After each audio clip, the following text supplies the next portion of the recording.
민주공화국의 가치를 파괴하는 윤석열 정권과 한치도 타협하지 않고 싸우겠습니다. 조국은 어떻게 생각했을까? 남자든 여자든 누구나 출세의 욕망을 가지고 있어요.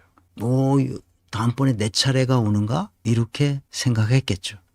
그래서 어떻게 했어요? 어떻게 했는지 볼 텐데요.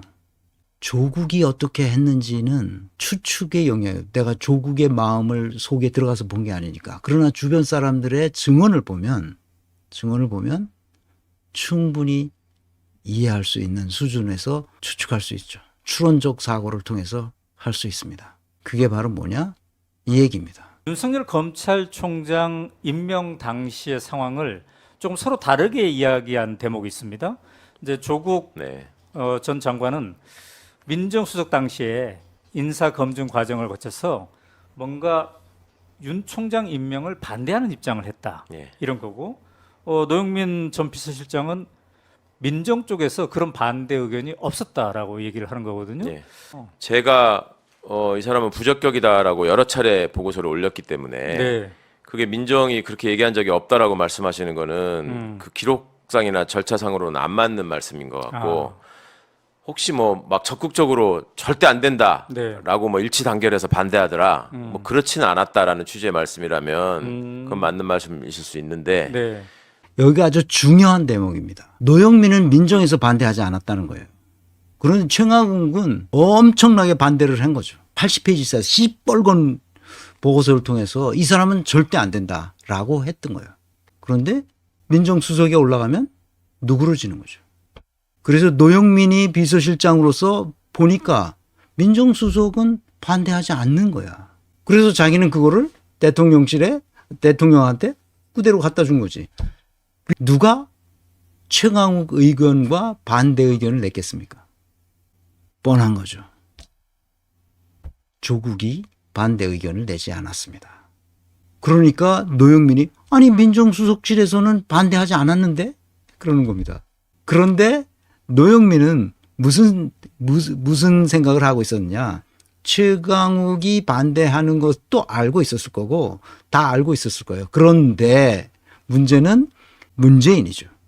문재인이 무슨 생각을 하고 있었냐? 문재인도 조국과 비슷한 생각을 하고 있었어요. 왜? 조국을 후계자로 생각하고 있었거든. 그 눈빛을 보나 청와대 사람들은 다 알고 있었다고 그래요. 조국이 있어빌리티 있고 신원서판도 좋고 경력도 좋고 한국의 케네디가 될 수도 있고 뭐 그런 얘기를 한 거죠. 그리고 얼마나 들떠 있었겠어. 노영민이 그래서 사실을 말한 거예요. 노영민 말에 의하면 민정수석실은 반대하지 않았다고 하는 말이 의미가 있어요. 왜냐? 서울중앙지검장 시절 조국을 띄워주는 언행을 많이 했잖아. 아까 이진동 기자와 대담해서 한국의 케네디를 만들어주고 싶다. 대통령을 만들어야 된다. 조국을. 이런 얘기를 윤석열이 다 했죠. 윤석열 중앙지검장이 자기 측근들이나 수하들을 만나서 나는 조국 민정수석 같은 사람이 대통령이 됐으면 좋겠다. 나는 조국이 대통령 되기를 원한다. 한국의 케네디 같은 사람이 될 수 있고 내가 그렇게 만들고 싶다라는 얘기를 하는 사람이었습니다. 실제로. 녹아난 거야. 그래서 뭐가 나오느냐. 조국은 2018년 1월 검찰개혁 방안을 직접 설명하는 자리에서 특수부 검사를 2배로 늘려줬거든. 거의 2배로 늘려줬어요. 왜 축소하지 않았는지 그 이유에 대해서 이렇게 말합니다. 이미 검찰이 잘하고 있는 특수수사 등에 한하여 검찰의 직접 수사를 인정하는 것이 검찰개혁의 하나라는 취지로 말했다. 당시 검찰이 잘하고 있는 수사는 적폐수사였다. 따라서 그런 특수부를 축소하지 않는 게 검찰개혁이라는 뜻이다. 미쳤죠? 그러나 특수부 규모를 늘릴수록 검찰은 힘을 더욱 키우게 되고 개혁은 그만큼 힘들어진다. 검찰 후반기에 접어든 2019년 9월 뒤늦게 제대로 된 검찰개혁을 추진하겠다며 법무부 장관에 오른 조국이 어쩌지 못할 만큼 윤석열 검찰의 힘은 막강해져 있었다. 그것이 바로 검찰개혁이라고 말하는 겁니다. 누가? 조국이. 우리 가슴속에 깊이 간직하고 있는 우리 온 세상 사람들이 바라는 모든 사람들이 자기의 몫을 누리는 제대로 된 대동세상 공동체의 꿈은 결코 사라지지 않을 겁니다, 여러분.